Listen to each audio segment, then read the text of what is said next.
What if ancient Rome never fell? What if its legacy didn't remain in history books and ruins, but instead evolved into the most advanced city the world has ever seen? Imagine walking through Rome, but not as a city of the past, a city reborn, built with AI, glowing with futuristic energy, yet still echoing the power and grandeur of its history.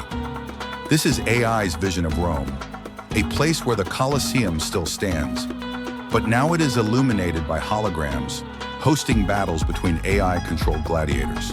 A world where the Pantheon is no longer a temple for the gods, but an AI-powered library where digital versions of philosophers like Seneca or Marcus Aurelius teach in real time. Streets that were once paved with stone are now self-repairing smart roads, and the Roman aqueducts, once the marvel of the ancient world, now provide infinite clean water through AI-controlled systems. But would this be a city of progress or control? AI does not govern with emotion. Would emperors still rule, or would AI-powered leaders replace them, making flawless decisions without human flaws?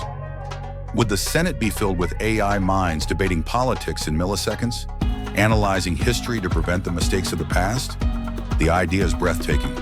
A Rome that never lost its empire, a Rome that leads the world once again. AI does not forget. It remembers the glories, the wars, the victories, and the falls.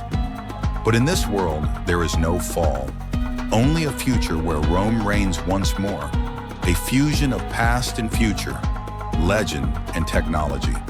But here's the question: should the past be left untouched, or should AI reshape it into something greater than it ever was? Would you live in a world where history is rewritten by machines,